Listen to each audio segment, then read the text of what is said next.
Hey everybody, it's GoblinX and welcome back to some more Magic Arena. Today I'll be playing another Chromatic Cube draft.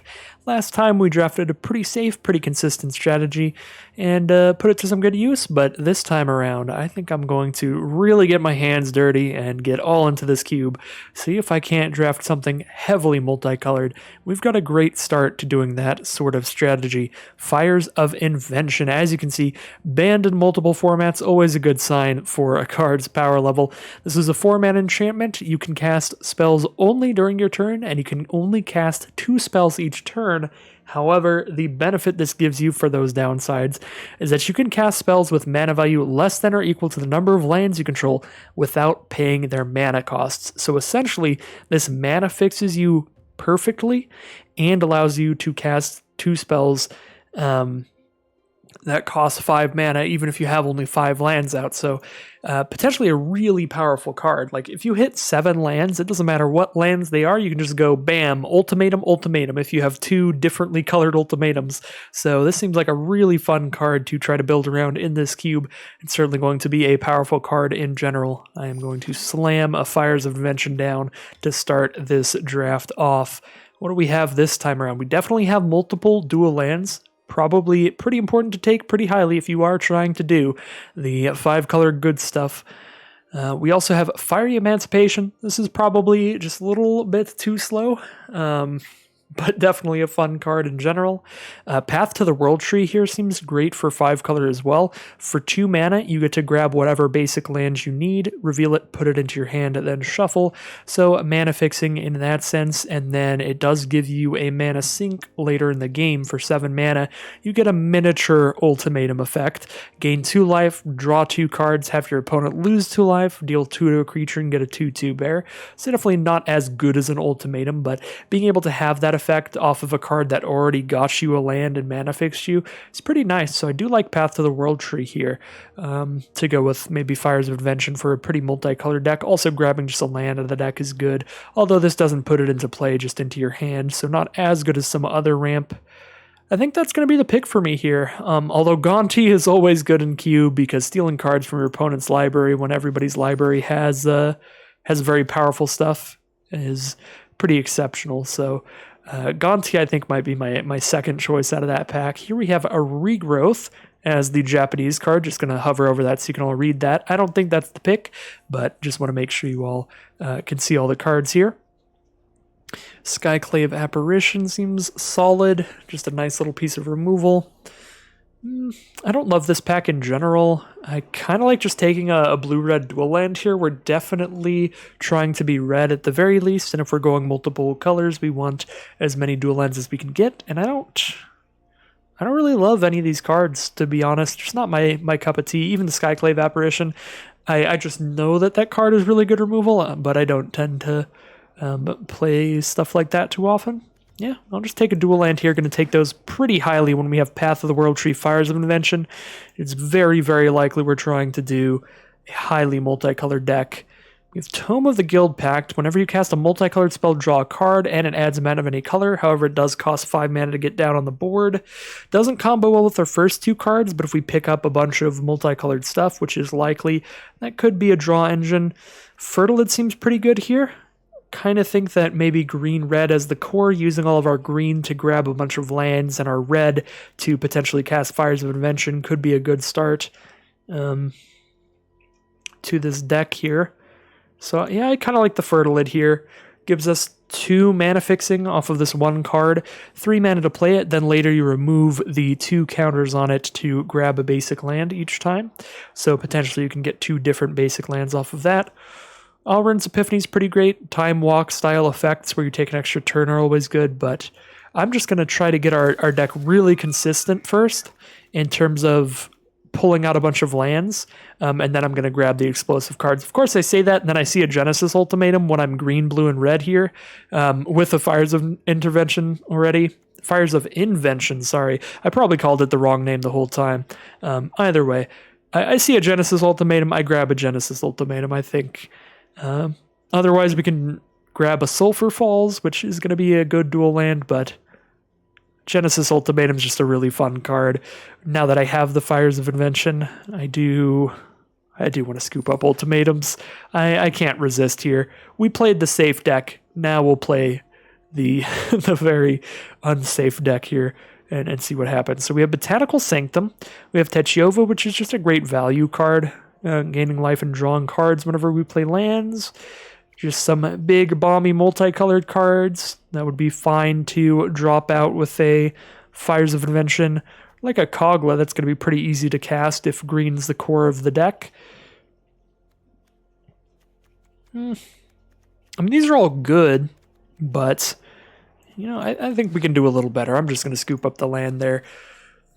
I think that the best way we can probably do this is to take lands unless one of the one of the just bomby cards is really speaking to me, because you do want to get a lot of mana fixing if you are playing a multicolored deck, as I am. So I'm just going to take all the mana fixing. That way, when I do see multicolored cards that I really like Genesis Ultimatum, I can slam them down and not feel guilty about passing up on good mana. So now we have Iluna is actually kind of fun, and a very similar effect to Genesis Ultimatum, so we could really build around that in that way. Whenever it mutates, exile cards from top until you exile it on land, put it into the battlefield or into your hand, so just cast things for free as well. Yeah, I'll take Iluna over that Frostboil Snarl. Going for kind of green, blue, red, or Teamer, just cheating things out. Genesis Ultimatum and Iluna being the ways to do that so far. Well, Guildmage's Forum is not the best mana fixing ever, but it is still mana fixing, and there's not much else in here for us. A bunch of white, somewhat aggressive cards here, and then, yeah, just like a counter spell that I don't think I'll be playing. So we'll take that weak mana fixing. The reason this is weak mana fixing is you have to spend additional mana to convert your mana into another color. Well, Hollowed Fountain, I suppose. Maybe a Glasspool Mimic would be okay. Another pack that isn't exceptional here. White does look really open. Just a white aggressive deck. Maybe even mono-white aggro with how open it's looking. Could be a good strat here. We see Angel of Invention and stuff. The white card's looking real spicy. Another dual land for me. Don't mind if I do, but a Gonti still in here, pick 10. That's exciting too, but right now we are just green, blue, and red. We don't have to be 5 colors for Fires of Invention to be great. I suppose we do for Path to the World Tree, but double black is kind of a hard splash. But again, Fires of Invention makes the mana perfect. Anytime. Yeah, I'll take the Gonti. I'll take the Gonti over the mildly off-color dual land. Because if we're just green, blue, red anyway, then we don't need a green-white dual, so might as well take the Gonti if we are... if we're only passing Gonti because we're not trying to be 5-color, then why take the other 5-color card over Gonti, really? I don't love any of this stuff. Again, Regal Caracol, another super good, just like white token deck card. Whirlwind Denial or the Tome of the Guild Pact. That might start getting interesting here. I could try out the Tome of the Guild Pact. We only have 2 multicolored cards right now, but in the future that could be good. Spell Swindle is one of the very few counters I might actually try in this cube, because you do get a bunch of treasure tokens when you counter their spell. So imagine like countering their 5-mana spell with your 5-mana counter, and the next turn you play your 6th land, and then you know, Ultimatum. Maybe I just love casting ultimatums. Don't worry about it. Zephyr Boots, that is unplayable in this deck. You need a lot of creatures to be able to use equipment well. Alright, here we go. This is what I'm talking about.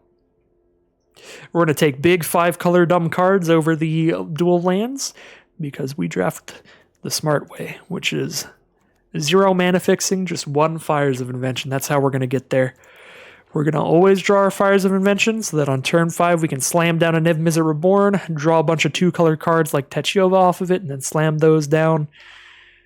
Yeah, I can't really resist the Niv Mizzet here, so it's going to be my choice. I would absolutely love to wheel some dual lands, but other than that, Niv Mizzet Reborn, super fun 5-color card. It's a 6/6 and it draws you multiple cards when you play it.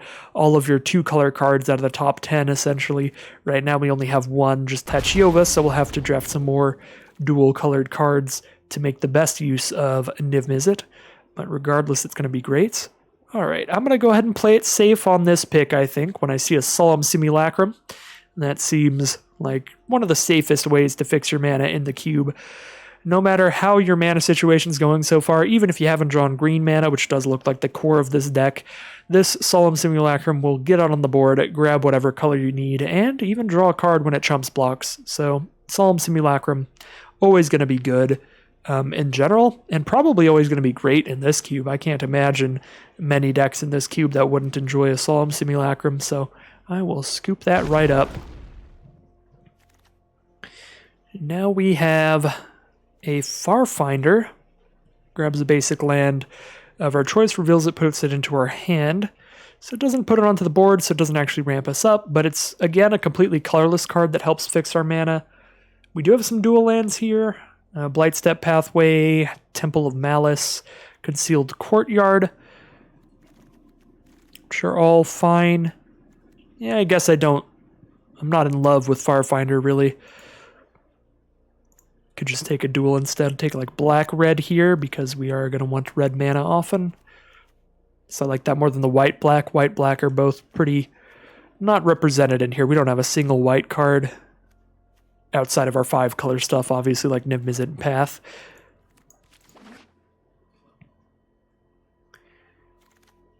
Okay, now we have Star of Extinction could be solid. It is a lot of mana, but it does completely wipe the board. 20 damage to each creature in Planeswalker and destroys one of your opponent's lands. So that could be solid to stabilize later in the game. Fate's Fetters could be solid interaction earlier in the game. Cavalier of Thorns could be pretty fun. A 5/6 reach, so it's a real big blocker that also digs through the top 5 of your library looking for whatever land you need. I like the Cavalier a lot, actually, and we've got more green than anything else in here, so triple green shouldn't be incredibly hard, but it is somewhat difficult. That would be a big downside to the card. It's just requiring 3 green mana and that cost there. Now we have Snapdax that does like 4 to something. It's kind of like a removal spell on there. Deadly Vanity costs triple black. That's definitely a harder sell than triple green. And the Selfless Glyph Weaver doesn't do anything if you don't have a ton of creatures on board. Yeah, a bunch of fun splashy stuff in here. I guess we could take Gin of Wishes to go with like the quote-unquote wish theme that we have going for us of casting things for free. That 4-mana ability to look at the top card of your library and cast it without paying its mana cost. You can do that 3 times. So that's kind of fun with Gin of Wishes, but I'm just going to take a duel here. There's also the Gilded Lotus, which is solid. Definitely an option that helps cast ultimatums pretty well. Another dual land. Mascot Exhibition. I can't speak today. Exhibition. That's definitely how it's pronounced. Yeah, I don't think Mascot Exhibition is that great in this cube because there's no learn cards. There's just that lesson. So just 7 mana to do that. You're not even pulling it from your sideboard or anything. I don't like the rest of this pack either. It's all pretty monocolored, pretty bland. Maybe In Search of Greatness is fine. Just take a temple here. Robber the Rich still chilling in here. Definitely in my last draft used that card to some great effects. I think that is a very good card. Just in general, but in this cube as well. So what do we want here? Like Winota? When we attack with non-humans, we can pull a human out? I don't think we have that many humans. Yeah, Winota's not good for us. Spark Double might be fun. Ashaya might be fun. Ashaya would be the easiest to cast. Yeah, go with Ashaya here. Actually, you know what? Maybe I should have went with Cut to Ribbons there. Because I don't have any removal yet. And Cut to Ribbons is nice because it gives you that 2 mana, 4 damage removal spell. And it also gives you a way to potentially close out the game. Ribbons being X mana to do X damage to your opponent. Fabro Elder definitely seems really fun. 3 mana for a creature that has power and toughness equal to the number of permanents you control, or equal to the number of colors among permanents you control, and it taps for 1 mana. of every color among your permanents. So by itself, you tap this for green, white, and the more colors you have out, the more mana it taps for. So it seems like a really fun card. Gigantha's fine, but Gigantha's really slow, and we're not going to be able to play it as our companion. We have like an Ultimatum, a Cavalier, stuff like that we're not going to cut. Kind of like just going with the big old dragon here instead. Vivectus Asmati. Seems pretty great to have a big bomby dragon that also works as a removal spell. You get to choose a permanent each player controls and force them to sacrifice them, and then get the top card of their library out instead. So Vivectus seems pretty good. I'm actually going to take a Joyra here just for our our Niv Mizzet Reborn. I don't know how good Joyra is. We have some historic, but not a lot. If we get a lot more artifacts, that'll be good. If we get like Mana Rock sort of artifacts. I don't think I'll be playing any of these cards. Yeah, I guess Murmuring Mystic would be the most likely, closest to our colors here. We might play a Star of Extinction, or a Cavalier Flame. Cavalier Flame being a big, aggressive creature that can give your whole field haste, or Star of Extinction obviously being the big oh crap button and just blow everything up and start over. Take the Star of Extinction there, I think. We're on the coward lines today. So no Priest of Oblivion, Luris, or Conrad. Don't think I'm playing any of this. Just slam it in the sideboard, whatever it is. We have Alayla, another equipment we're just not going to play because we don't have any cheap creatures. So Alayla it is, but Alayla's not really going to combo with what we have. You want a lot of artifacts and enchantments to combo with her. Okay.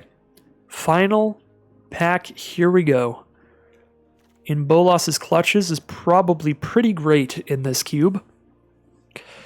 6 mana to just steal something from your opponent, so you remove their most important card and use it as your own bomb. Yeah, there are a lot of really big, really ridiculous things in this cube, so I think in Bolas's Clutches looks the best to me here.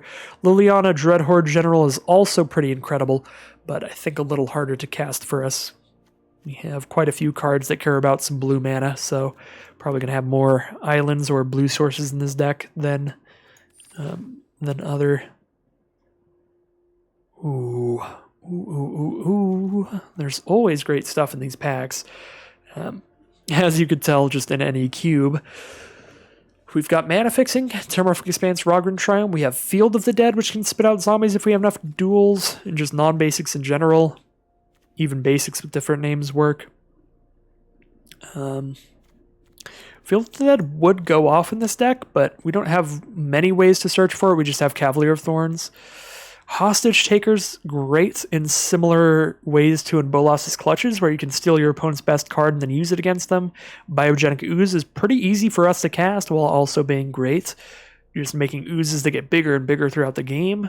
Yeah, Hostage Taker, Ooze, Field of the Dead, Mana Fixing, so many choices here, I don't know what's right. I guess we don't have a blue-black card yet for Niv Mizzet, so I'm going to scoop up a Hostage Taker for that reason, I think. And now, what do we got? Skittering Surveyors, fine Mana Fixing, the mildly better version of Farfinder just because it has more toughness and triggers Historic on Joyra. So Skittering Surveyor's an option. Or these other Mana Fixers, Letter of Acceptance and Replicating Ring, both just tap for the mana themselves. We've got a dual land. We have Zakama, which if you can make it to the 9 mana, Zakama is going to absolutely just blow up the game. You untap all your lands when you cast it, immediately use the effects, destroy artifacts and enchantments all over the place for only 3 mana, gain a bunch of life, start shredding their creatures away with 3 damage. Zakama is a pretty busted card. I'm going to slam down a Zakama. We're just doing dumb things today, and I don't know if our mana can even handle it, but that's too bad. I'm taking a Thief of Sanity here. Thief of Sanity, one of the best cube cards of all time. Pretty similar to like Gonti, in that it's just really good to steal your opponent's stuff, because your opponents are going to have really good stuff. So when you get to select their best card out of multiple, it's pretty fantastic. And now I'm taking a Golos. Again, in a pack where maybe I should take a duel or a Triumph, but God, Golos is So good. It's the bigger Solemn Simulacrum. This one can grab non-basic lands, which is exceptional, and if you have all 5 colors of mana, you can start casting things for free out of the top 3. There's also Cody in this cube, which is really fun, but I think Cody's the kind of card you need to get early on to build around Cody, whereas Golos is like, if you're multicolored, just take Golos. Doesn't even matter. You don't need Field of the Dead. If you're a pretty heavily multicolored deck, just slam down Golos. Similarly to like Solemn Simulacrum. We don't have a black-red card yet, so we could take Angrass Rampage. We also don't have a red-green one yet, do we? Yeah, just take one of these dual-colored cards to work with Niv-Mizzet. Kind of like Angrass Rampage, we do not have a lot of early interaction, so I don't want to get just absolutely slammed every single game that we play against aggressive decks, like decks that would be running cards like Dragonkin Berserker. We have multiple blue-black cards now, but Enter the God Eternals is very strong. That being said, we don't have any white-blue cards yet for comboing with Niv-Mizzet. I'm probably being a little too picky about that, but I want to live in Magical Christmas Land where we cast a Niv-Mizzet and draw 10 cards. Well, Kinnan is very strong, the secondary effect, to pull creatures out of your deck, and even the first effect, adding extra mana when you tap things, is good. That being said, we see Kinnan so late here, we can't draft around it well. We don't have a ton of creatures to treat out with Kinnan, and mainly we just don't have any way to double up mana with the Kinnan. So there I'm just taking Noxious Gearhulk. It's just a great big removal spell that gains a ton of life and puts a body on the board, so it's really good at stabilizing. I don't like any of these cards, really. No, that's just like an equipment. Maybe a Ruinous Blast. I don't know how many legendaries we have. Throw that in the sideboard. And we got the Field of the Dead pick 10. I genuinely have no idea how this happened, but I'll 100% accept it. This is the Chromatic Cube, so it's heavily built around being incredibly multicolored, and if you're already in a really multicolored deck, I feel like both Field of the Dead and Golos are not too difficult to pivot into when you're like 3 or 4 colors already. So I feel like we got really lucky there in the end. Do we have any green-white? We do have a green-white. We don't have a white-black, so I'll take Ariel. And what are we doing at the end here? Maybe a Bishop of Binding to have a piece of removal. But our deck is very uninteractive. I guess we could take Cody. That's probably dumb, though.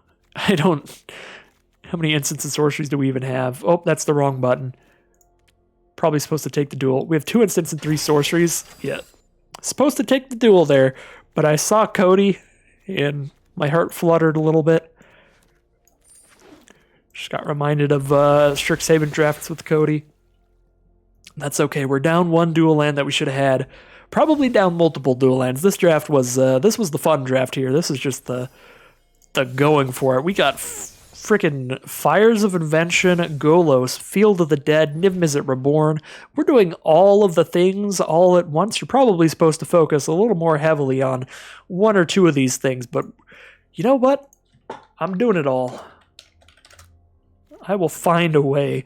So how many multicolors do we have in the deck for Tome of the Guild Pact? We have 1, 2, 3, 4, 5, 6, 7, 8, 9, 10, 11, 12, 13. Yeah, you could stay in Tome of the Guild Pact. Maybe we're taking out Gearhulks and just sticking to the very, very multicolored theme here. Murmuring Mystic seems real bad in here because we have very few instants and sorceries. How many 2-colored cards did we get for Niv-Mizzet Reborn as well? I am interested in seeing if we actually got 1 of every 2-color pair. I don't think we did, unfortunately, so we can't live the dream of getting incredibly lucky and drawing 10 cards. That being said, it was already so unlikely. So we have 1, 2, 3. I'm just counting 1s of every color pair. So we have a Rakdos, a Selesnya, a Dimir, an Orzhov, an Izzet. What's that, 5 already? 1, 2, 3, 4, 5. An Azorius, that's 6. A Simic, that's 7. Okay, we have seven different 2-color pairs worth of cards in the deck. And some of them we even have redundancy, like we have 2 blue-black cards, a Thief of Sanity and Hostage Taker. And we have... I thought we had 2 Simic cards. I guess I'm wrong. Just 1 Simic card. Either way, that's pretty consistent for drawing at least 1 card off of Niv-Mizzet Reborn. Hopefully a few. So that is cool. Okay. Maybe cut Gonti out so we can go pretty low on the black count in the deck. Make the mana a little bit better. I could see that being a thing. We already have a lot of just explosive, dumb things to do. Yeah, let's cut these 4. Because then we get to cut Gonti and the Gear Hulk. Which cuts down the black mana quite a bit. Cut 1 more card, maybe the Spell Swindle. This deck is not trying to be interactive. It's just like, just drop it out and see what happens. So I could see cutting the counterspell for that reason. But the fact that you get those treasure tokens out of this, maybe get an early Zakama, an early Genesis Ultimatum. There's cool things to do with Spell Swindle. How cool, though. Iluna is really bad with... Oh, wait, no. Iluna's good with counterspells. Or at least not bad with them, because Iluna doesn't even hit them. Iluna only hits non-land permanent cards off of Iluna's effect. Okay. Well, yeah, that's actually fine then. Don't have a ton for Ashaya to do. Actually, we have a lot more creatures than I thought we did, so I guess Ashaya does a bit.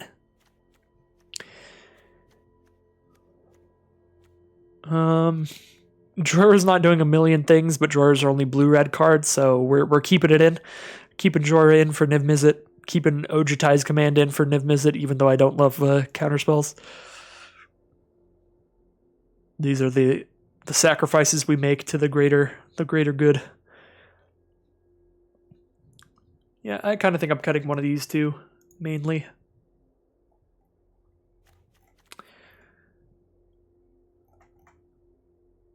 This is a silly deck, but this is a silly cube, so it might pan out. I want to live in Magical Christmas Land. I'm going to cut Ashaya. We already have so many 5-mana cards that we'll be dumping out.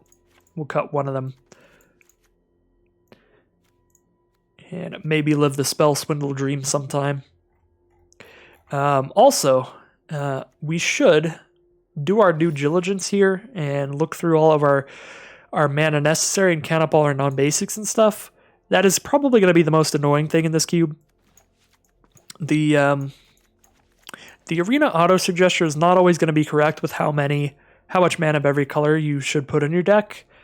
So you should, every time, do the math yourself on all of your colors of things. But that just seems like such a daunting task for my brain right now, as you can tell by the fact that I can't even speak. This is my second draft recorded today after a long day of work, so... We go mush brain now, and we accept what the algorithm says is best for us. And we're just going to hop into the gameplay. We're just going for it. Whatever you say, algorithm, is probably fine. It's probably fine, mana. Okay, here we go. We've got Golos, but we need a lot more lands than this. Actually, I probably should have cut another card so I could have 18 lands in this deck, because we do want to make sure we hit land every single turn for a long time, because we do get to some pretty expensive stuff.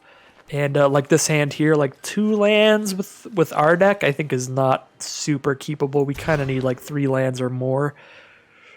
I'll keep this one. We got Fires of Invention going on here. Probably get rid of the Tome because we have Fires. Field of the Dead is going to start things off for our opponent. I think we'll... I don't know. I guess just Mountain. Don't know which land matters the most right now to play first. I feel like it's probably not Guild Mages for him. I think we probably play all of the colored lands first, and we hold off on the pathway until we know for sure what we need a second color of. Like if I draw some kind of double black card, but I don't think I have any double black anymore, so we should probably just play this for red, for Star of Extinction, potentially. But I'll just play the Guild Mages for him again, just hold off on that pathway decision. until we have all the information possible. Our opponent looks to be on pretty much the same deck over there. All right, I can guarantee we're going to want to play this pathway on blue, so we'll just do that. Play our fires. Pass the turn. Eureka moment from our opponent, drawing a couple cards and putting a land onto the battlefield.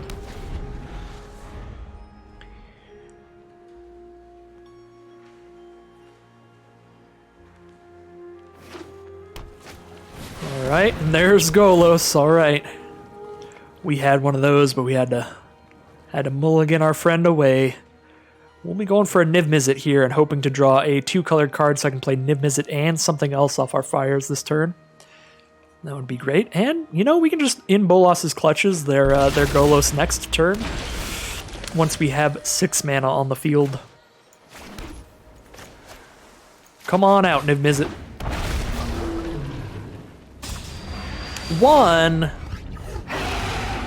One card. This is a sad day, but I can make our opponent sacrifice an artifact. So, you know, it all works out. We just kill that Golos right now.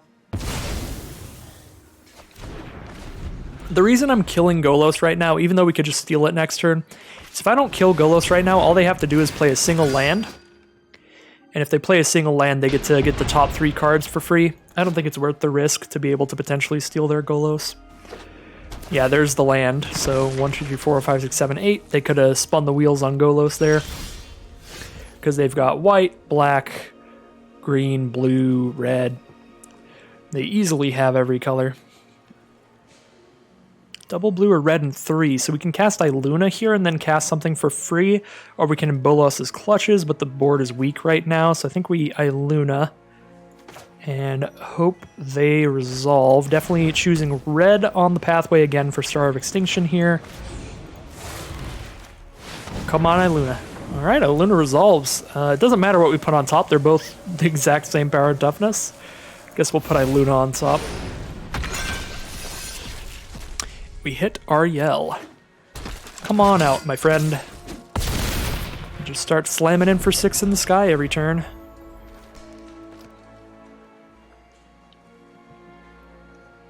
If they play a real big scary card, we can in Bolas's Clutches it. If they just turret out a bunch of tiny things, we can Star of Extinction if necessary, but we would prefer that not have to happen. Beginning of your end step, put a coin counter on another creature. When a creature with a coin counter on it dies or is put into exile, return it to the battlefield under your control.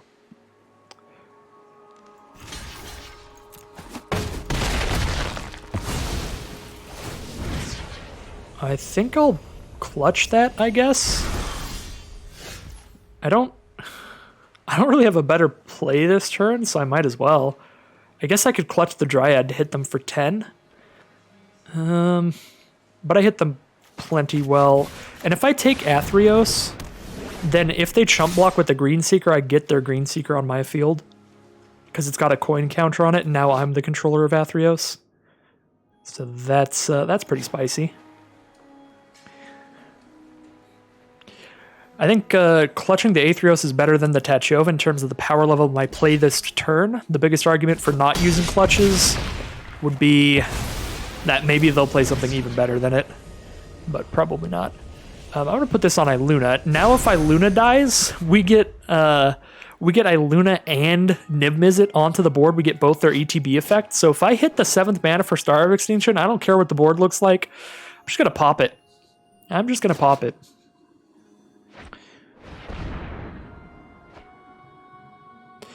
Because, yeah, the way that mutate cards work is if they come to the battlefield, they split up. So that'd be really good. All right, never mind. No more Star of Extinction, because there goes our In Bolas's Clutches. Our opponent has returned a card that blows up an artifact or enchantment when it comes into play, and Golos. Well, we do get to hit our opponent for 6 in the face with our flyer, put them down to 2 life. So things are getting real close here. If we had clutched their Dryad Greenseeker, we might Might have just had lethal here, but they could have found other creatures. Actually, no, they couldn't. They didn't have any other creatures in the grave. Never mind. Maybe the Bolas's clutches on the Luna would have been best. So now we have Hostage Taker. Exile a creature or artifact until they leave the battlefield, and we can cast it as long as it's exiled. So I want to get rid of Aetherios so that if they find a way to kill Iluna, it doesn't go to their field, or I want to just take Golos so they can't draw 3. I feel like I take Golos because they've got 1 card in hand here.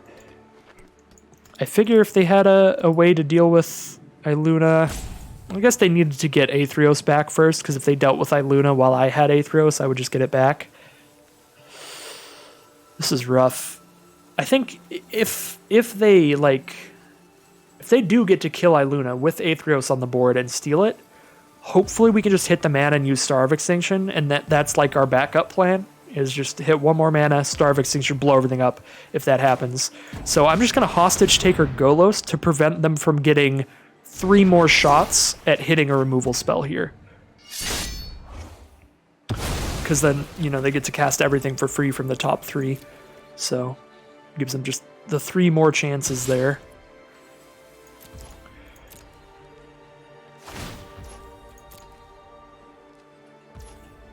Alright, they looked at the top card of their library. It wasn't a land. They know what they're getting here. So we'll see what it is. Ooh, they do have the World Tree in their deck with a god. That's actually really cool. They can sacrifice this to grab all the gods from their deck. And they have a god. The Aetherios Shroud Veiled is technically a god. There we go. View printed card. There you go. So you could pull that out of your deck. Escape to the Wilds is the draw. Looks like no removal for the flyer here. Thus far, Kenrith on top now. Another big splashy 5-color card. Escape to the Wilds coming out. Hits a bunch of cards, but they don't have the mana to cast them now. There's Binding the Old Gods. There is the removal. But I believe they're tapped out, so that should close it here. Now we just block what we can. Take a non-lethal amount of damage. Send on in with Iluna.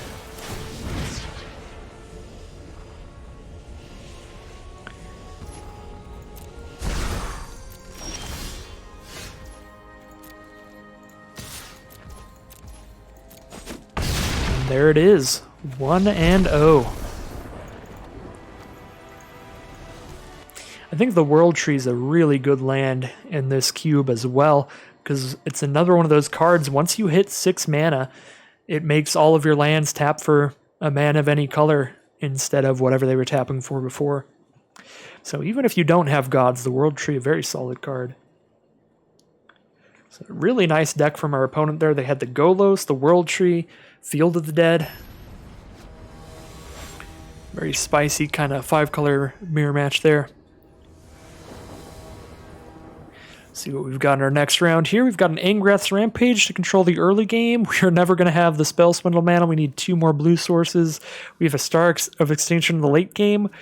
We could keep this and hope to play the long game by just rampaging early on and then holding on for Star of Extinction, but it says so little action. I think I'm just going to mulligan it. And this might be better. It's somewhat comparable here. We're just going to play a Fertilid and start grabbing mana off of that to hopefully hit Cavalier and then hit Genesis Ultimatum. We have a plan with this hand this time around. Instead of just trying to stop our opponent for a bit, we'll be casting a Fertilid, using the Fertilid to get the green for Cavalier, using the Cavalier to get the mana for Genesis Ultimatum, and so on and so forth. We have an Iluna as well, so now we've got multiple Wish-style cards. We need triple blue for Genesis Ultimatum. We need double blue for Iluna, so I'm actually really wanting to dig for blue sources off this Fertilid. Ghostly Pilfer, when it hits us, they draw a card, right? Yes. So kind of blue-white tempo from our opponent so far. There's our first blue source. Do I play this untapped? Is there any reason to? No, I have nothing I can cast here. So I play this tapped. I use Fertilid to grab our second green for Cavalier or our second blue for Iluna and Genesis Ultimatum.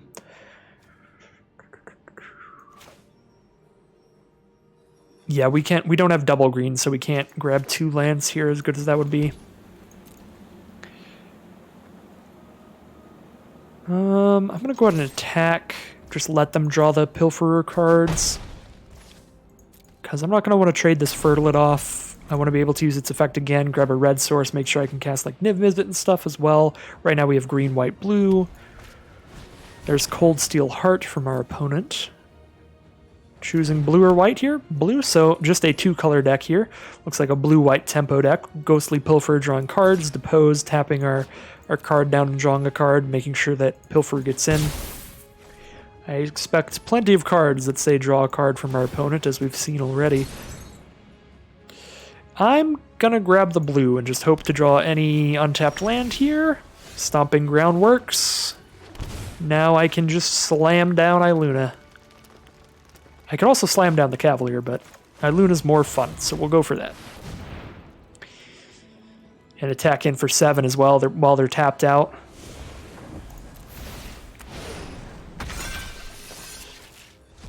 Hit Golos? I'll take that action. I'll grab a Field of the Dead. Don't mind if I do. What an incredible hit off of Iluna there. Yeah, these 5-color decks should just be so explosive in this format. Now we have the mana ready to cast Niv Mizzet next turn. We could even potentially cast Genesis Ultimatum if we hit another mana. We only have 2 blue, but we can spend a mana to make Guildmage's Form hit the 3rd blue. I guess we only have 1 red also, so yeah, we're pretty far from Genesis Ultimatum. But Niv Mizzet, Cavalier, all that stuff we could actually do here. Play that land, get a Zambi. We could even just use Golos' effect here. This is just ridiculous. We're just going to attack in with everybody, I think, and see what happens. Because even if Golos dies somehow, we're hitting them for 9, and then we have all this we can play around with. They're going to use Warrant to put it back on top. And then I can just use Golos to cast those again, I guess. Sure.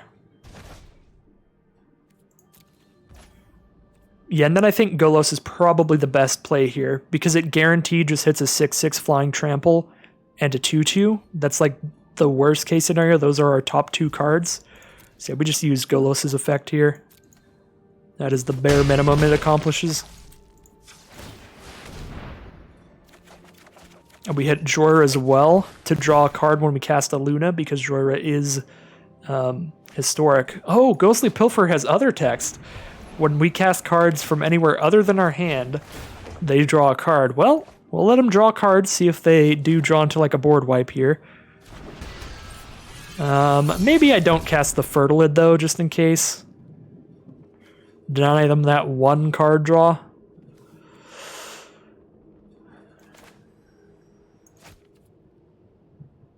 Yeah, I suppose.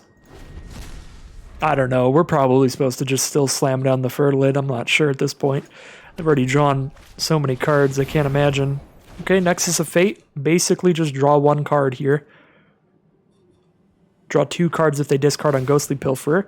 But if they don't have a solution to this position, kind of have to just slam down the Nexus there.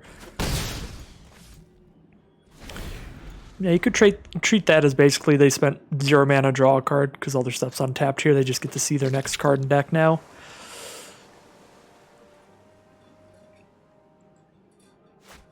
They find a way out. They have Murmuring Mystic, so when they cast instants and sorceries, they get 1/1 flyers to chump block with.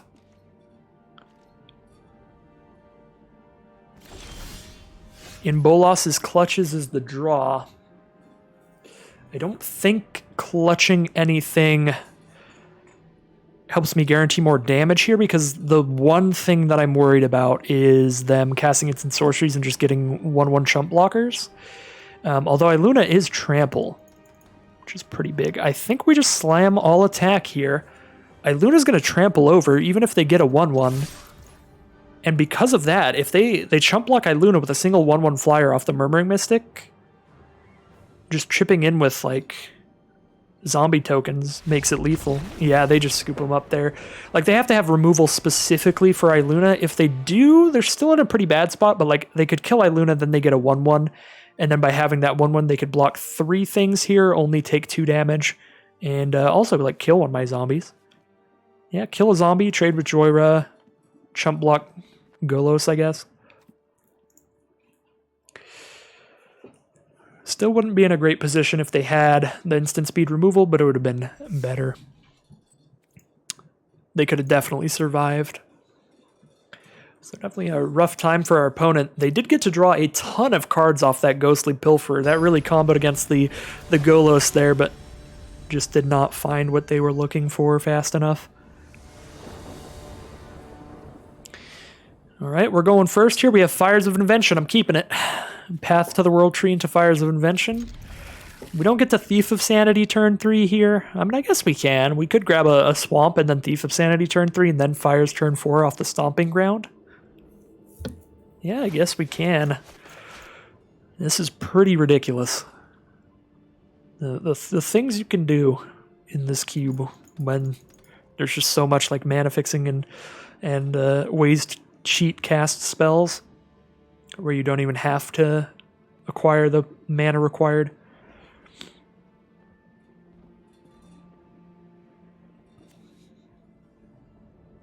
Ooh, it doesn't even say from your hand. You may cast spells with mana value less than or equal to the number of lands you control without paying their mana costs. Usually those kinds of effects will say like from your hand or something like that. But Fires of Invention is just, you may do that. So we could cast Thief of Sanity spells off of Fires of Invention, which is really cool. I should have played my Stomping Ground turn 1 so I didn't have to take a damage to do it, which is probably going to matter in this matchup when my opponent starts with a Sacred Foundry into an Usher the Fallen. So that was a bit of a punt there. Just play that Stomping Ground tap turn 1. Since I don't need the mana that turn anyway, might as well play the tapped land then. Be safe about it. Because yeah, our opponent's just jamming in with some small creatures.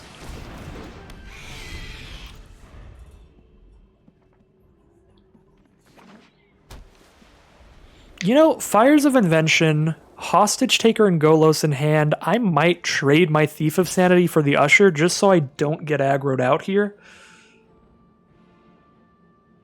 Because I feel like against a Boros deck, I have so much insane late game potential in this deck that as long as I survive to the late game, I should definitely be fine. So do I just do everything in my power to do that? To the point where I'm trading a creature like Thief of Sanity into Usher? It's possible we're supposed to do that here, but it just feels so wrong because of how astronomically better of a card Thief of Sanity is in terms of its power level on the board.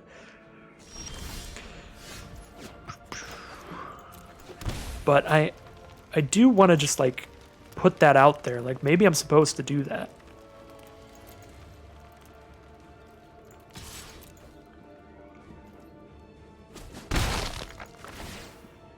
We're gonna have to use Ojutai's command to just gain some life or whatever.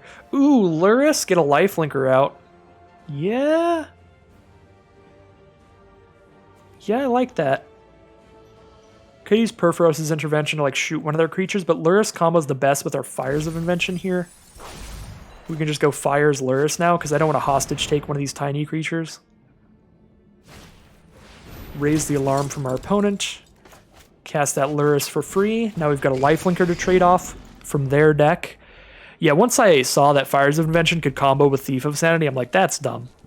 That's ridiculous. Just living all the dreams here. Let's see if they have combat tricks or if we actually just get to trade here. They do. Embercleave. Uh-oh. Oh my god, maybe we should have traded with the Usher last turn. We don't get any life gain because of that Embercleave. Oh dear. Down to 7 now. Oh my god, we're stuck on 4 mana here, so I guess we can Ojutai's command to gain 4 life and draw a card. But we don't have any creatures in grave. So I guess we gain 4, draw a card, hostage take their Embercleave? Just to get that double strike out of here, that seems pretty important. If we gain 4 life, we're at 11. They don't have Embercleave anymore, even if they get Embercleave back. I guess, no, if they get Embercleave back, it attaches itself. Just when it enters the battlefield, period, they don't even have to cast it to do that. That makes it a little bit sketchy to hostage take the Ember Cleave. I don't want to attack with Thief of Sanity. I want to hold this thing to block now.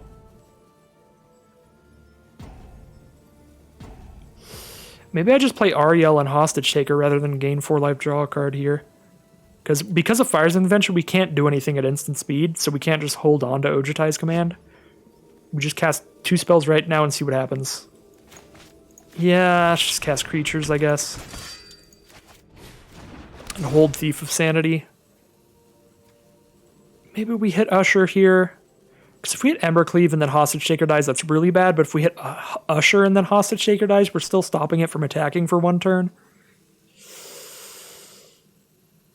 I don't know. I'm gonna take the Embercleave. Our 4/4 trades into anything they put the Embercleave on.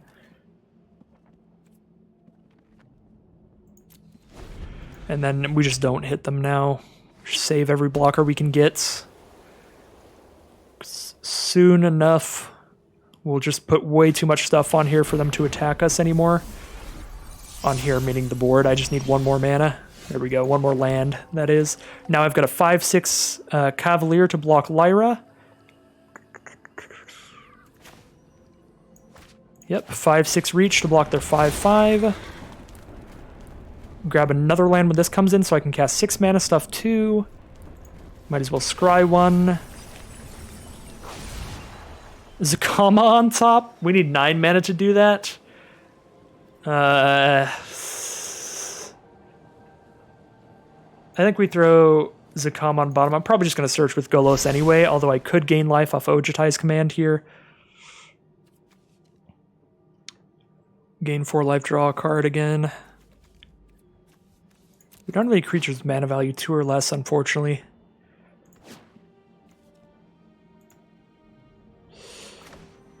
Yeah, I think we do the free Golos, grab Field of the Dead.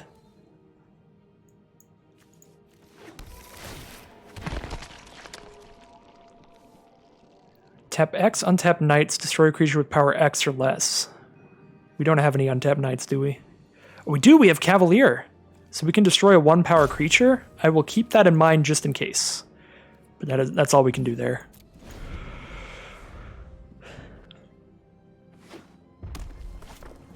Shalai, Voice of Plenty, so all their stuff has hexproof now.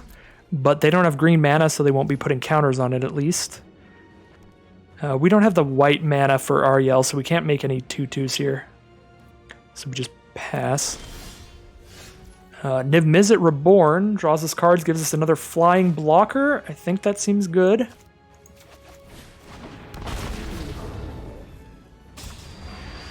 Draw those cards.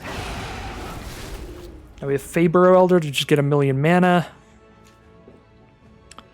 You may cast spells only during your turn. You may cast no more than 2 spells each turn. So we can only cast 1 more spell this turn, even if we use Golos' effect.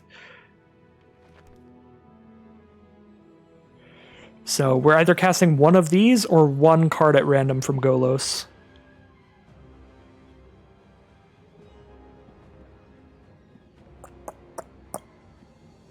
I kind of like just gain 4, draw a card, and then I can just make a knight instead of spinning with Golos here.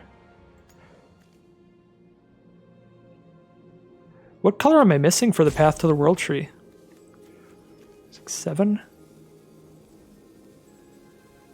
Oh, I have to target my opponent. That's what I'm missing. I can't target them because they have Shalai out. Yeah, I'm going to gain 4 and draw a card here.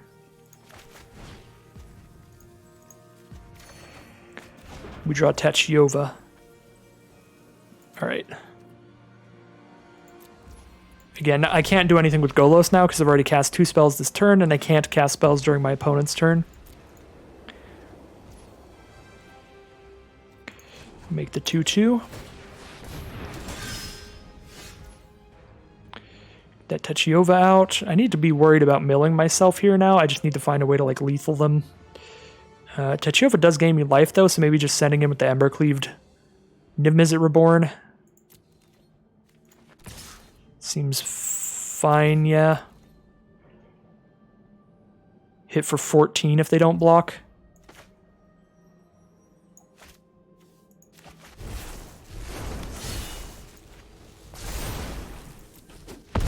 Okay, yeah, they just scoop them up now. All right. I was shaking that whole time. I'm not gonna lie. When that Embercleave popped out, I was like, wait, can I survive? But yeah, we had a million things on the board. We gained extra life to where we were up to like 11 there. Multiple flying blockers. I was always worried about the possible like crackle with power or something to close it out, but luckily for us, our opponent did not have anything like that. Well, the turn 3 Thief of Sanity again. This time I'll play my lands correctly, because not playing the Stomping Ground turn 1 last game could have cost me, because it cost me 2 life against a pretty aggressive deck where they were really just jamming in there. So yeah, I'll keep this, but I'll make sure to play Stomping Ground tapped turn 1, because I don't have anything I need. I need an untapped land turn 1 for. Kite Sail Freebooter. Oh, well, there goes Path to the World Tree, probably. I doubt they get rid of Bolas's Clutches, because it's so far from being cast anyway. But if they grab Path to the World Tree, that slows down the mana needed to cast the Bolas's Clutches. They know I have a Thief of Sanity coming out. I guess they know I have a Feyburrow Elder coming out, so they might grab... Yeah, I was going to say they might actually grab the Bolas's Clutches, because with Feyburrow Elder, it's not as far away as it looks like it is. So I can play Island here, Path to the World Tree, and then grab a White Source. That way I have access to any of my 3-drops I want to play next turn. I could play the Elder, I could play the Thief of Sanity. I can go Blightstep, Thief of Sanity, or I can go Plains Feyburrow Elder. And this also gets me to 5 colors for Path to the World Tree for the alternate effect once we hit 7 mana. So Sfella from our opponent, a 2/4, and for 3 mana they can start making Manaliths that add a mana of any color. Kind of just want to play the Thief of Sanity. Other than that, I would play the Feyburrow Elder, but I have nothing to ramp into now, so that doesn't seem necessary.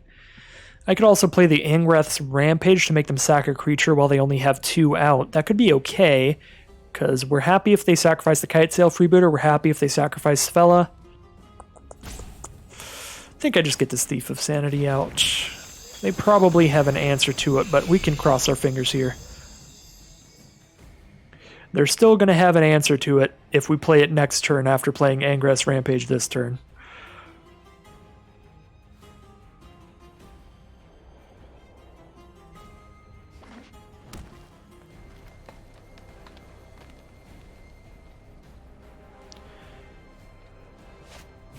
Karn, Scion of Urza. Well, that does not get rid of a Thief of Sanity, so nice. But it is a powerful draw engine, which I don't like. Alright, just lands. That I'm okay with. They already have green, black, red, but they have double green and a black there. Double green, double black. They only have 1 red out. So I'll give them the black-green, because they already have plenty green. They have less red available than anything else, so I'll tuck that away. They need to use the -1 effect to get the red mana if they want to. They are attacking with Sfella, and we can't block that well. We draw Techiovo, which will be nice later. Do I just attack with Thief of Sanity? If they block with Kite Sail Freebooter, then we get back in Bolas's Clutches. If they don't block, we get something out of their deck. And I could Angrath's Rampage, force them into the hard decision of sacking one of these, and maybe they just sack the Freebooter. But, I mean, if they chump block with a Freebooter, I'm pretty okay with that. And I don't think I want to attack Karn. I think I'm just going to let them keep drawing cards, because it does seem pretty important to try to trigger this Thief of Sanity's effect. So we go face here, and we're going to do it before I play anything else in case I hit something I want to cast, if they don't block here. Because they might have a better turn 4 play than Feyburrow Elder. Alright, they are going to chump block to stop the effect from going off for a turn. So do I Feyburrow Elder or do I Angrath's Rampage them? Because now I can Angrath's Rampage and guaranteed get Sfella. But they're not even using Sfella for mana anyway, so Sfella's probably not super important to them. I guess eventually Sfella does do a miniature Golos effect, cast the best card of the top 4. But now Fabro Elder makes sure we can cast Bolas's Clutches next turn, so there's a better reason to get Fabro Elder out on the board than there was before. And we can Bolas's Clutches Karn, which is great. Yeah, let's get the Fabro Elder out. Maybe line up into a Bolas's Clutches coming out early.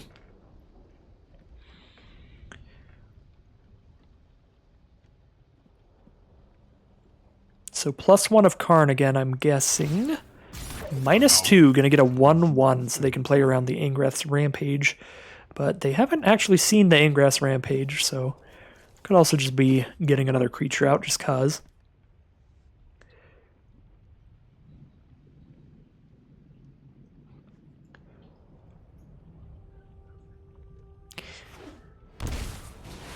Tergrid, God of Fright. Whenever an opponent sacrifices a non-token permanent or discards a permanent card, you can put it onto your battlefield. Alright, well, Thief of Sanity definitely hits them. We can clutch Tergrid or Karn, either of which is pretty solid. They probably have a plan with that Tergrid if they're slamming it down like that here.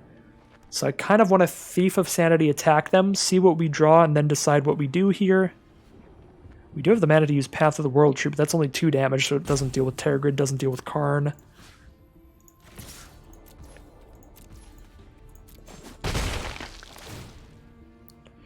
Ooh, Eldest Reborn. Oh, that's really good with Tergrid.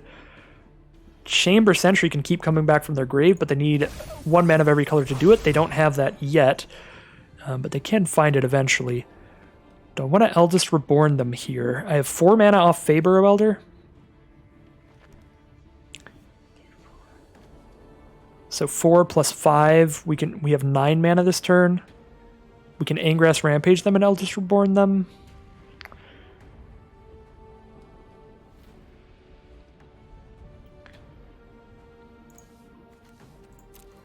Yeah, Eldest Reborn doesn't seem like awesome right now. We can do that later. I really just want to Bolas's Clutches this Tergrid. That thing is scaring me. I don't know why. But I'm really worried about that. I'm just going to take it here. It's almost definitely wrong, but now I can Ingrath's Rampage them if I ever get rid of this Construct, which I can get rid of with Path to the World Tree, and now the Eldest Reborn's way better, also. If Tergrid's still around when I Eldest Reborn them, that's going to be incredible.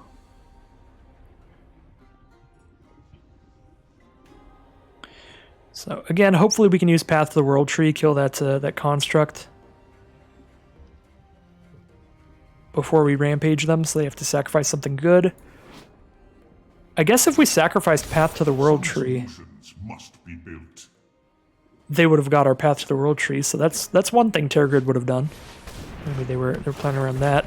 Reclamation Sage to just kill in Bolas's Clutches here. So at least it didn't matter what we stole there. It would have just came right back anyway.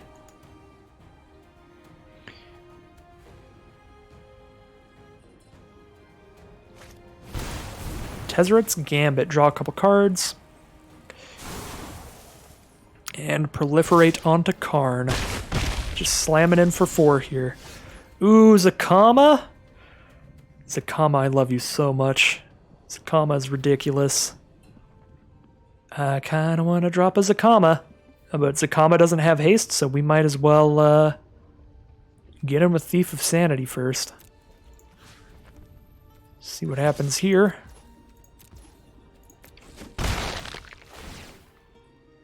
Noxious Gearhulk's awesome. I'll take that.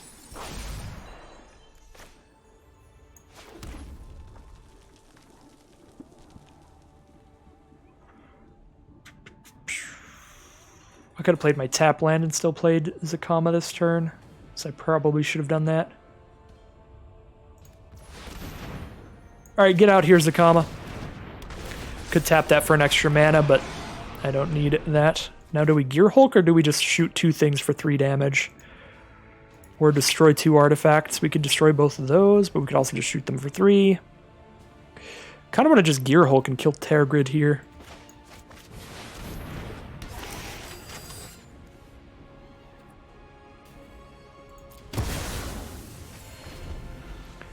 So now we have a 9/9 Vigilance, Trample, Reach with all these special effects. And a 5/4 Menace. Popped that Terror Grid. That was a very good turn. The fact that Zakama untaps all your lands when you play Zakama, that's really the icing on the cake with this card. That's what is so powerful about it. And now that Terror Grid's off the board, we're free to sacrifice our Path to the World Tree whenever we want. But again, we just keep having more powerful things to do. Kolagon's command's really good here. Kill Thief of Sanity and kill our 5/4 Menace as well. So pretty nice. We do still have a Zakama out, though. Now we've got just a massive threat. You can have a forest.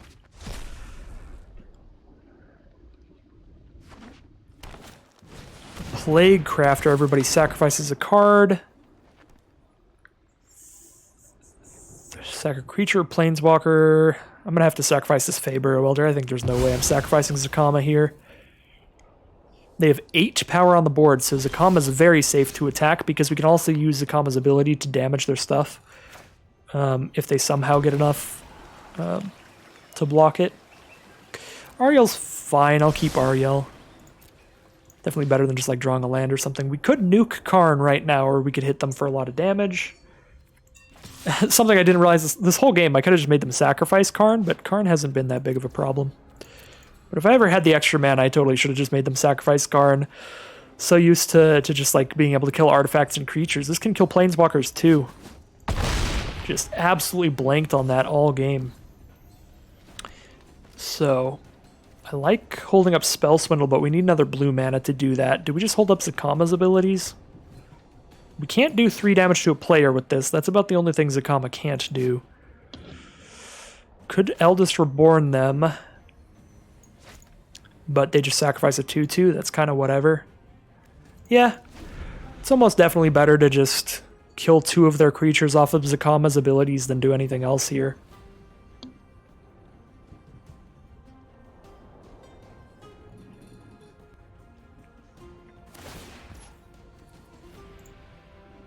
They grab Eldest Reborn.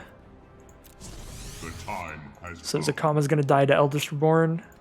Oh, wait, no, that's Eldest Reborn came from Thief of Sanity, so they can't grab Eldest Reborn.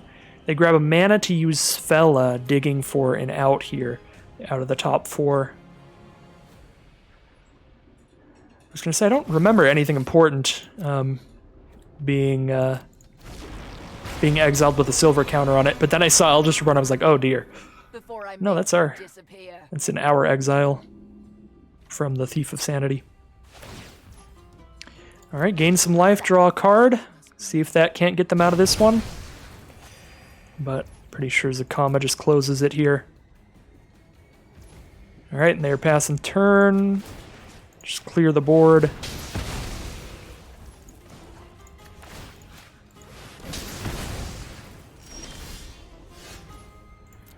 Send Zakama in with that trample. Could kill the Sage too, but no point here. They're tapped out. Alright.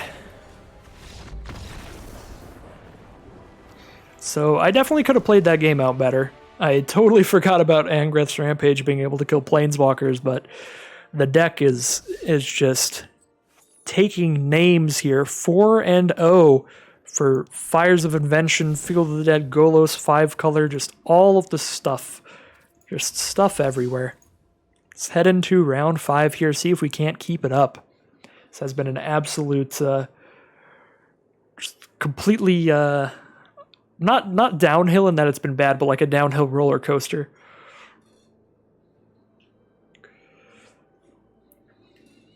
It's just been an incredible draft thus far.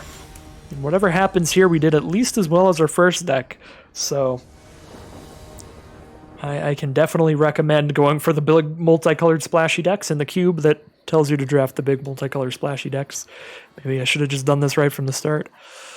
I don't love keeping this. If I'm playing against a slow deck, it'll be fine because I can like Spell Swindle something and then boom, Star of Extinction, start things over, but there's just like no game plan of our own. We're very far from casting Vivectus. We just have the red mana, that's it. I'm going to mulligan that. Ooh, Thief of Sanity. We don't have the black mana for the Thief of Sanity, but we can get rid of Zakama here, and then we have some potential early game plays.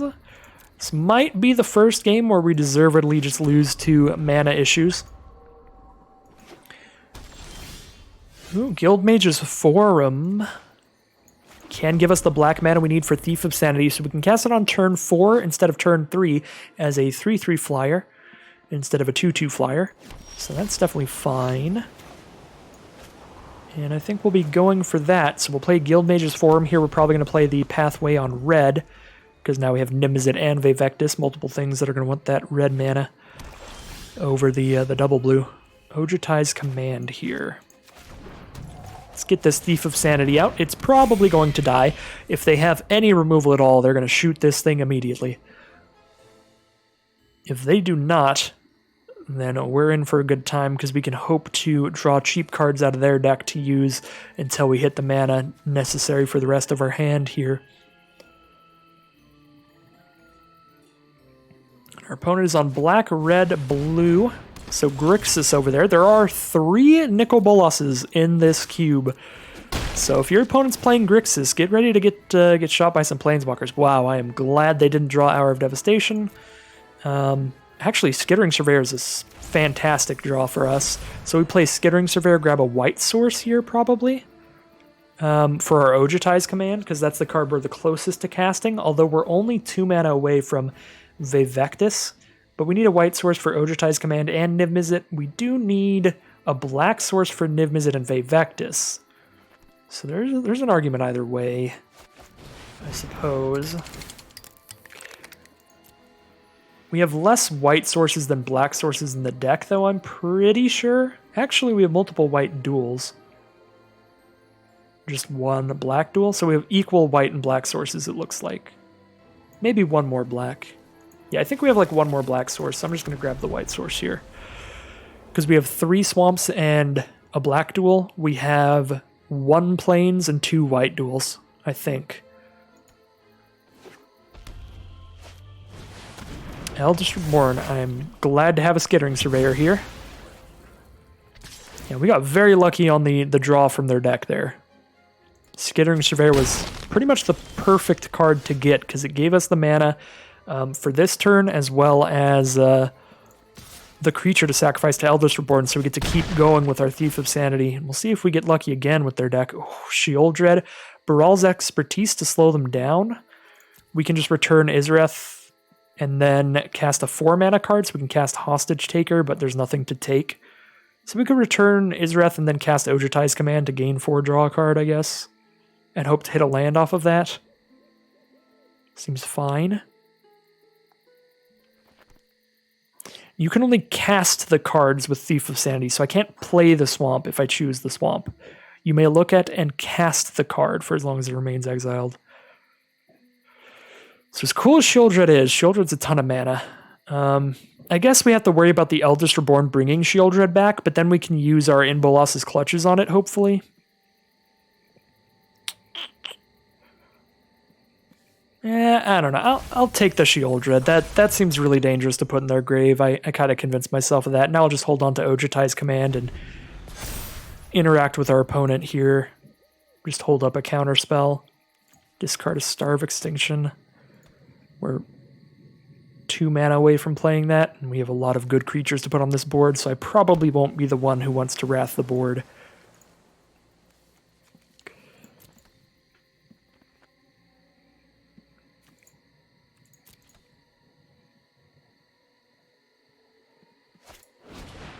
Nicol Dragon God is not a creature spell, so I cannot counter that. So they get to play that, destroy our Thief of Sanity. Yeah, Nicol is going to be devastating. As he is. Will resonate throughout the multiverse. Yeah, all I can do is gain 4, draw a card. Can't even return Thief of Sanity. There's a deep sadness within me. Existence is pointless. And they just pass to my turn. I'm not going to be holding up mana if I draw a single land here, so I'm just going to draw the card now. There's a single land. So now I can actually just cast Niv-Mizzet or Vivectus. They only have 1 mana up for Nicol Bolas. They're going to kill, or they're going to bring back Thief of Sanity with the Eldritch Reborn. So it's not super impactful. It doesn't like kill something when it comes into play. So I guess either way is pretty fine, casting Niv Mizzet or Vivectus. But if we cast Vivectus and they don't deal with Vivectus, we can kill Nicol Bolas with that. We can also just kill Nicol Bolas with Niv Mizzet by attacking it. Do I want to draw a ton of cards or just potentially start killing things? I think I want to draw a bunch of cards. I'm always greedy. Come on, Niv Mizzet. 1 card. Sadness on the stack. 1 is always better than 0, but I guess we did already have 3 of our dual-colored cards drawn there. We had Hostage Taker, Thief of Sanity, and Ojutai's Command all drawn. Spark double on Nicol Bolas. So, well, really regretting losing the Star of Extinction because that would kill 2 Nicol Bolases. Oh god. I think we're just done here. Double Nicol Bolas. Gonna be pretty absurdly difficult to deal with. My schemes are never ending.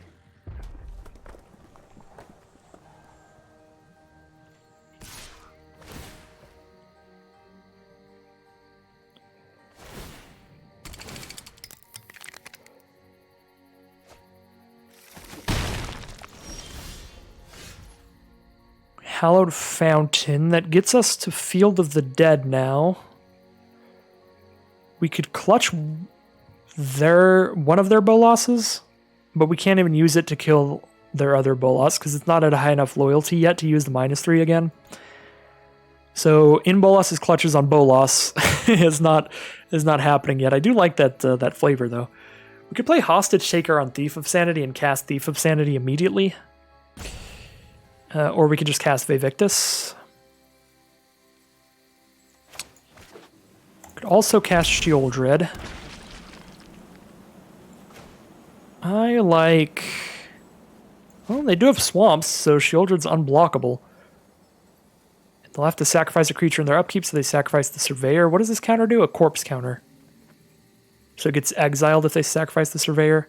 We do get hit by Thief of Sanity, though, if I don't deal with it here. Or cast Vivectus. So Vivectus or Hostage Taker, Thief of Sanity. Let's go wider here, Hostage Taker, Thief of Sanity.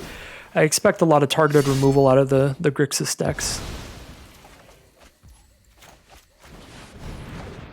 Alright. And we're going to Bolas's Clutches of Bolas to kill the other Bolas next turn. That's the plan. We have to exile 2 cards from hand here, though. So we're down to just Bolas's Clutches. This is in Bolas's Clutches to grab your Bolas to kill Bolas. We heard you like Bolas, so we put some Bolas in your Bolas while you Bolased. This is going to be a hilarious turn next turn if that resolves. That's one of those moments I might try to submit to MTG Top 5 because that's just dumb. That's just silly. Flavorfully.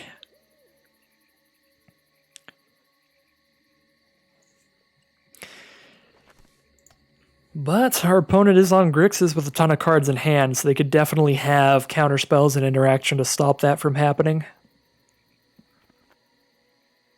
I sincerely hope they don't, but you never know. Oh dear. Scholar of the Lost Trove, casting an instant or sorcery from the grave for free. Baral's Expertise, bounce the whole hand back, and they cast something for free. They bounce the Scholar of the Lost Trove back so they can do that again. They bounce our Thief of Sanity to hand and cast Skyclave Relic for free. Alright then.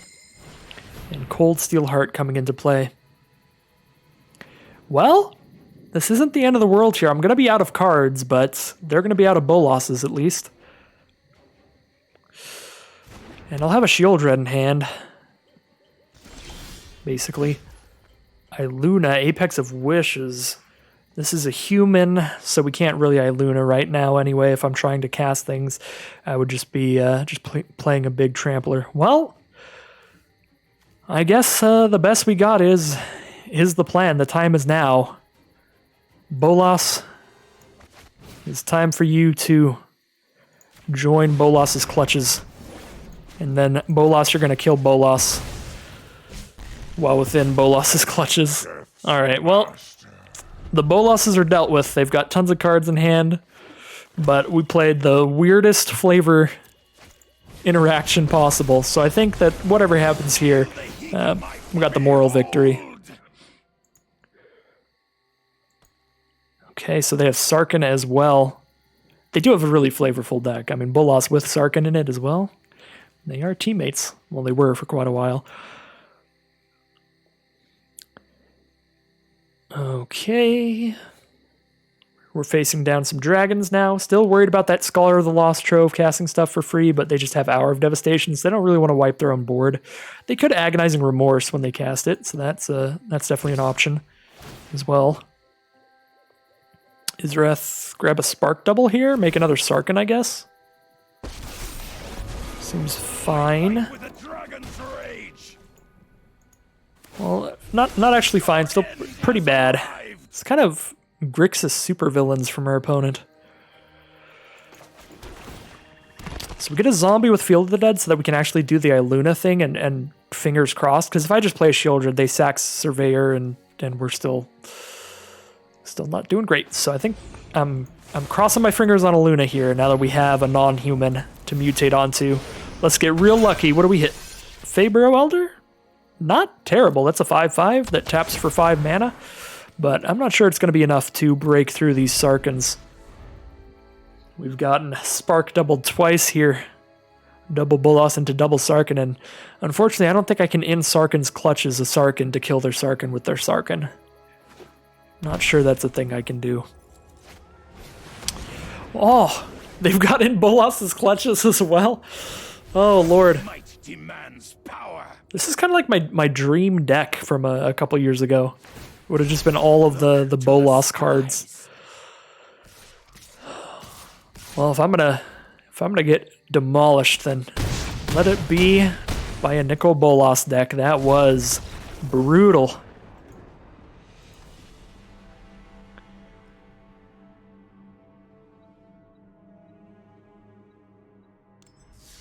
And that is going to be the first loss on our track record here. 4 wins and 1 loss with this Fires of Invention 5-color deck.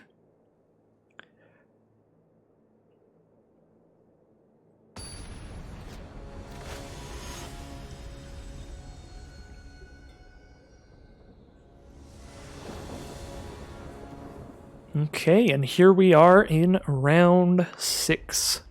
4-1 so far. We don't have a turn 3 Thief of Sanity here, but if we draw another land, we have a turn 4. We are in a bad spot if we don't draw more lands with this hand, with that Zakama and stuff coming up. I think I'm going to keep this and treat this as if I mulliganed to 6 and then put Zakama on the bottom. Because like if I mulliganed and then this was the hand I opened up, I would keep it and just get rid of Zakama. So I think this seems good enough, and if we get lucky, it'll be pretty good. If we get unlucky, could be stuck on mana for a little bit, but hopefully not a disastrously long time. And Path to the World Tree is a beautiful draw here. Now we can play this pathway on black mana, use Path to the World Tree to grab blue, then make sure that we're casting Thief of Sanity on turn 3 and Joyra on turn 4. The rest of the hand is still not guaranteed, but it gets things started. The Omen Keel starting things for our opponent. Kind of a grounded Thief of Sanity. You exile the cards from the top of your opponent's library, and then you can cast them as long as they remain exiled. You do have to crew it to do that, but pretty powerful card. We're probably going to Angrass Rampage to kill that, but not yet. I think I'll let it hit me once here if they play a creature here. Hopefully they don't play a creature yet. That would be the best. But I would definitely rather cast Angrath's Rampage next turn than Joyra. So probably killing that next turn at the latest. And there's definitely an argument for killing it this turn. That way they don't draw anything off of it. If they play a creature here, they will be drawing some cards off the Omen Keel. Ooh, and a really good combo with the Omen Keel. The Farfinder here, because it is a 1/1 creature just big enough to crew it. It only needs 1 power. So a really great value play. Now they draw 3 cards out of our deck. as well as another land out of theirs with Farfinder.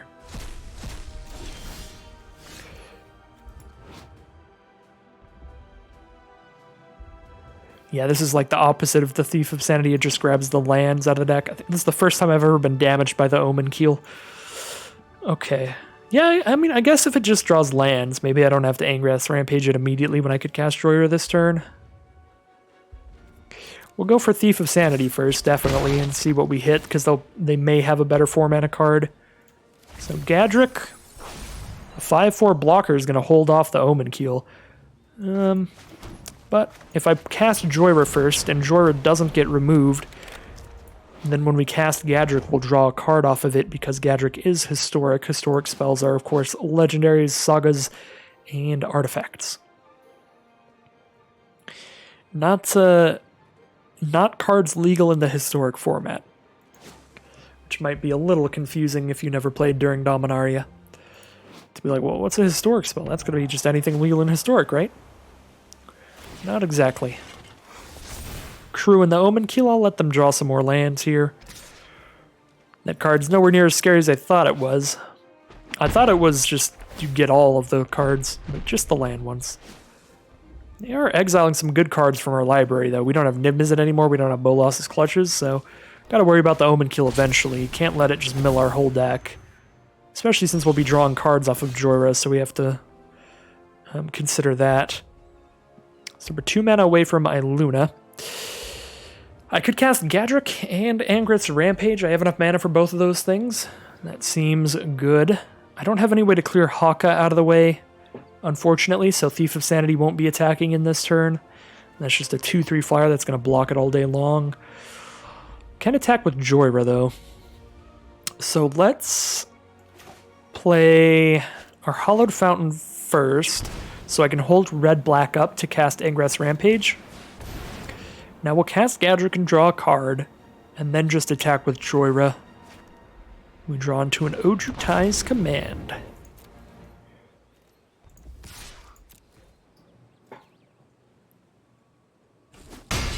Joyra hits them for 3, and I will pass the turn holding onto this Rampage.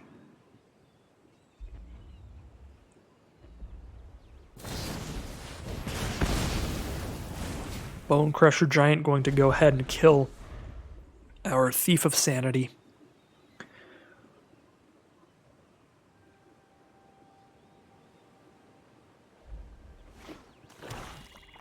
Opponent has black mana now, so they're on blue, red, white, and black.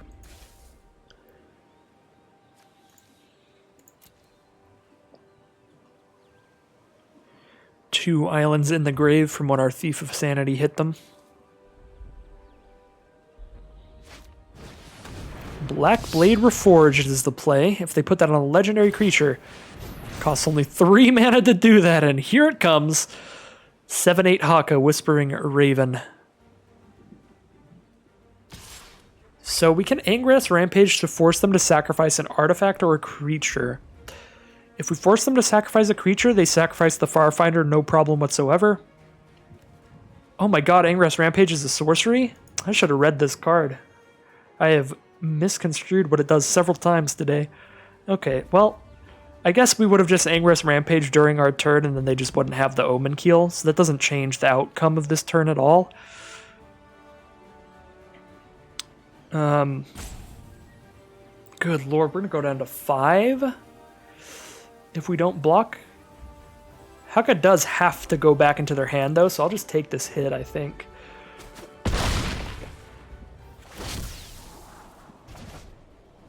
So yeah, now they have to spend 7 to throw that onto Farfinder. Okay, yeah, we should have Angrath's Rampage to kill the Omen Keel, but it's not like we would have killed Blackblade with it. So, not the worst punt in the world. We're fine. We can cast Iluna onto Gadrick. Unfortunately, not a great combo there, but that's the only creature we can put it on. We can't mutate onto a human, so if I want to use Iluna to cast something, I have to put it on Gadrick. And the mutate cards maintain all effects of everything on the stack, so it maintains the inability to attack. Can block, though, so I think we may have to just do that here.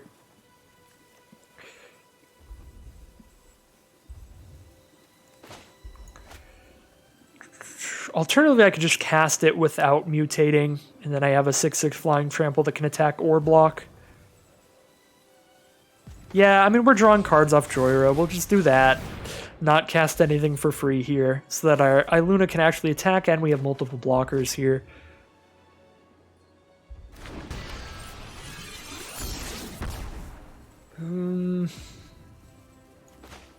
Get this forest out, I guess. They can crew the Omen Keel if I attack, and that'll just trade with Joyra, so I don't like that. Even though we would get some treasure off Gadget, which is kind of cool. That might be able to cast Zakama there next turn if they go for that trade. But I'm also at 5 life, so I don't really like attacking with anything here. Realm Cloak Giant. Gonna kill everything. Now we have Hostage Taker. We could take the Omen Keel, we could take the Black Blade. So now we have 7 mana. We can use Path to the World Tree now, which is nice. So just hold on to Ojutai's command, because Hostage Taker can just take a Black Blade or an Omen Keel. I guess a Black Blade wouldn't be bad at all, if I just take that and immediately cast it here. I don't have the mana to Hostage Take and hold up the Ojutai's command, so I think I'm just going to hold up Ojutai's command or Path to the World Tree here. We might get a good counter in. Just counter and draw a card, or counter and gain 4 even, since we're down to 5. One of those would be pretty good. Galazeth Prismari, I think I will counter that. We have 7 mana, we need 9 for Zakama.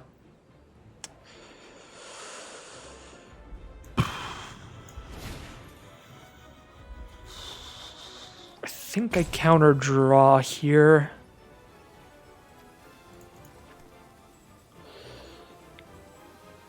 There's definitely an argument for gain 4, because I could just Hostage Take her next turn and then Zakama the turn after that.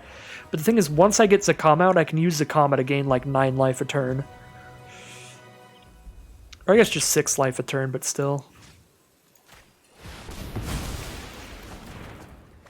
Ooh, Genesis Ultimatum is the draw. Well, we're going to cast that next turn now.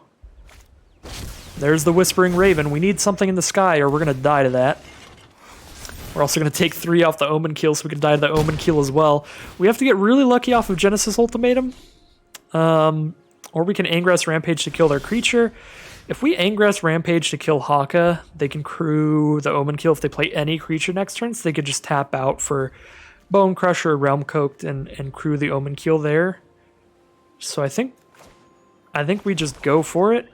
Oh, can we not Genesis Ultimatum? We have 8 mana, right? 1, 2, 3, 4, 5, 6, 7, 8. We have 8 mana. We have green, green, blue, blue. Oh, we need 1 more blue or 1 more red. We can get a blue or a red off of Guildmage's Forum. We can't get both. So I guess our safest play now is to Golos and then make them sacrifice Haka so they don't have a flyer. They could crew the Omen Keel.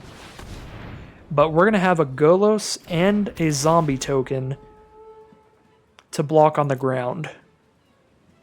Wait, where's our Field of the Dead? Oh, they exiled their Field of the Dead. Well, never mind. We will not have a zombie token on the ground. Now, thanks to getting another blue mana, we will have the mana to Genesis Ultimatum next turn, though, but we'll also have the mana to Zakama, which is better, for sure. Because Zakama is a guaranteed gigantic blocker. Whereas Genesis Ultimatum is just hoping out of the top 5. Tower of Devastation, get Golos out of here, and then they have the mana to get the Omen Keel going too. Yes, they have the creature to get the Omen Keel going. The zombie token to crew that and slap us for 3. Man, if I just Angrath's Rampage that Omen Keel a long time ago, been in a much higher life total there. So that definitely did cost us there, not realizing that Angrass Rampage is a sorcery. So definitely important to read the cards you're not particularly familiar with. I think Angrass Rampage is just that kind of card that I've drafted it multiple times and almost never cast it.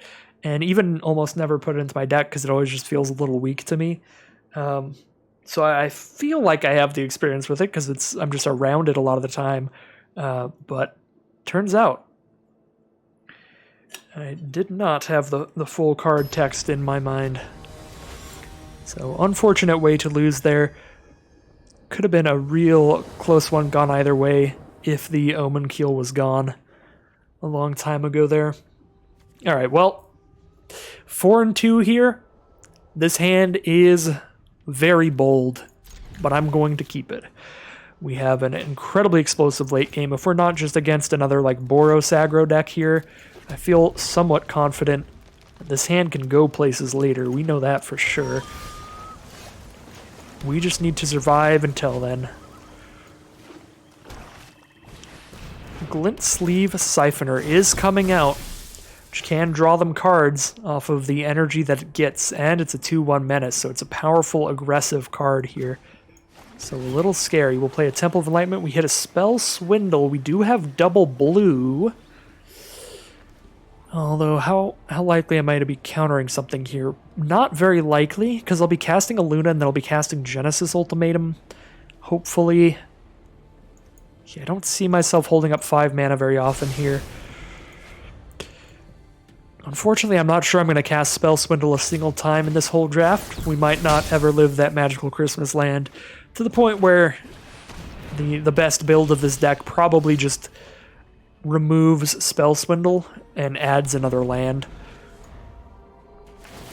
So Glint Sleeve Siphoner and Phyrexian Arena, so our opponent is drowning in card advantage, just drawing 2 extra cards a turn here. I guess Glint Sleeve Siphoner only draws a card every other turn. Requires 2 energy to draw off of it, they get 1 energy a turn. Agonizing Remorse, not super worried about that. They probably take Genesis Ultimatum, but we still have action no matter what they take. Might take Star of Extinction if they feel that they're aggressive enough here. Tome of the Guild Pact is a good option as well, because that helps fix the mana to do the rest of the hand, and it lets us draw cards whenever we're doing the other stuff. Definitely a rough choice for them. We have just so many big plays here.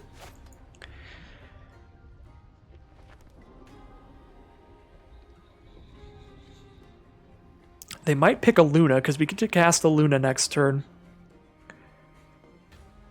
Like, if they take one of our 5-drops, we'll just cast whichever 5-drop they don't take. My Luna's definitely better when you can mutate onto something, but it's still a 6/6 flying trample. I'm not going to just cast nothing. Okay, so they do get rid of Iluna, so it'll be Tome of the Guild Pact here.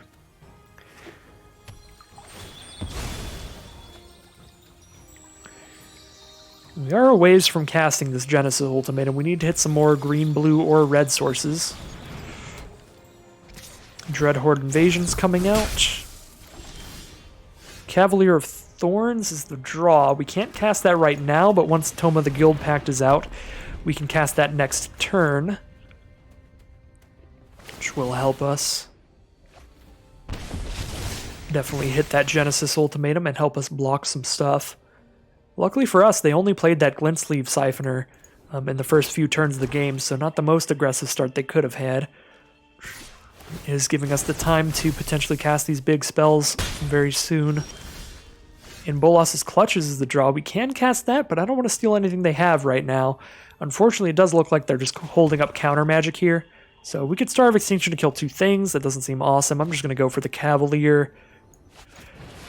They may have the counter spell, but it's really our only viable place. We got to play into it if they do. Looks like they don't, so I think I'd rather just have the red source than the Guild Mage's Forum, to be entirely honest. Oh, we mill our Zakama there. A little sad. But now, thanks to Cavalier, we have red, red, blue, blue, blue. Still need green, green. Still need 2 more red or green lands, or blue or green lands. Any combination, really. They flash in a Zareth. When it deals combat damage to a player, put a permanent from that player's graveyard on the battlefield under your control. Oh my god. If they kill our Cavalier of Thorns, we've just lost the game on the spot. When it deals damage to us, put our Zakama from our graveyard. No! Oh god, no. Oh. Yeah, Zareth seems pretty good here. When we just milled a Zakama.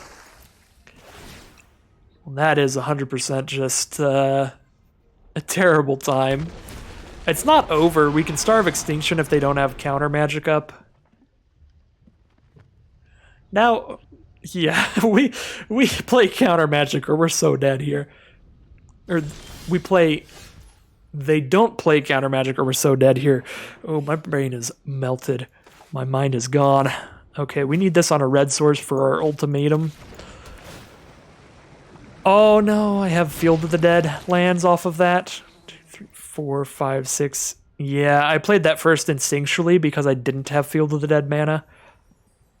Or I didn't have Field of the Dead lands. I didn't have all 7 yet. Did not realize that would have been the 7th, so I could have had an untapped zombie here. Just blow up a blue source if we can, but they probably have the counterspell. Oh my god, is it actually resolving? It looks like it is. Well, I am sad I don't have a zombie now. Nightmare Shepherds to play. They're at 10 life. There's a Fires of Invention. We can drop a Fires, drop a Genesis Ultimatum? No, we can't. Oh, yeah, we can. Put any number of permanents from among them onto the battlefield, the rest into your hand. So we can go... We can just go Cavalier, or we can go Fires Cavalier, or we can go Fires Bolas's Clutches. Safest line is probably like Fires Bolas's Clutches on the Shepherd. Actually, it might even be Fires of Invention then Cavalier, because Cavalier gives us a 5/6 reach and a 2/2 zombie. Whereas Genesis Ultimatum, we don't know what it's going to hit. It might be big, but it might be nothing.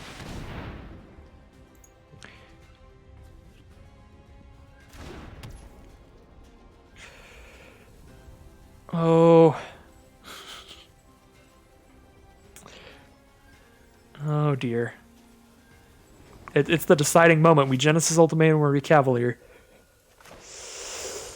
I'm going to Cavalier. I'm going to play it safe here. And Cavalier's going to show us what we would have hit off the Genesis Ultimatum. Which is the really sad part if it's good stuff. Oh, we would have hit Niv Mizzet, Golos, Thief of Sanity. Ooh. Goodbye, my beautiful friends.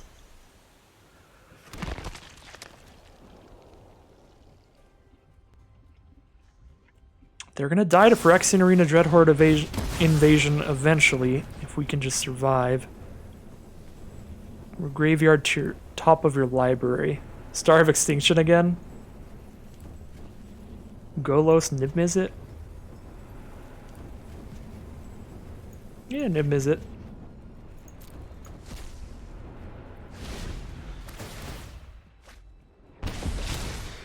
Alright. Please don't lethal me. Just hoping Phyrexian Arena and Dreadhorde Evasion gets there eventually for us. Slumgar's Command, kill our one creature. That's exact lethal. Devastating way to end it. I took a quick peek through what was left in our deck with untap.gg, the companion app, before I went for that Genesis Ultimatum to see. We still had like 9 lands left in the deck, and we had like Fertilid and stuff. So I'm like, I feel like statistically I should not go for this Genesis Ultimatum because it could very well just blank, like just make zombie tokens, and then we just like die in the sky easily. But it really feel rough when you hit like Golos and Niv Mizzet, just like the best 2 cards left in the deck there, off of what would have been the Genesis Ultimatum. So clearly in hindsight, if we knew exactly what our top 5 was, I think we should have done the Genesis Ultimatum, but yeah, that was a rough way to end it. The fact that we got to see that it would have panned out had we ultimatumed. Either way, another 4-3 run for the Chromatic Cube draft, just above average again. I do think that this deck is much more what the Cube is all about, and as such, did seem definitely more powerful in general. I think had I played better with the Angrass Rampage, and in that last game, had I done the Genesis Ultimatum, I think this deck could have definitely made it to 7 wins in an alternate universe, or with a better pilot. So I definitely think that this deck was really sweet, and it was definitely a fun draft overall, regardless. And 4-3, can't be unhappy about that nice positive win rate. So, anyways, that is going to end today's draft. If you are enjoying these draft videos, make sure to like, comment, subscribe, all of the good stuff that lets the YouTube algorithm know that you are enjoying them and you do want to see more. And as always, thank you all very much for watching all of my silly little drafts here, especially the ones like this where I do derp around a bit. I do make some misplays. Not the greatest drafter ever, but I just like doing it a lot, so I figured I'd share it with all of you. And yeah, just thanks for being around, and I will be back again very soon for more Magic Arena.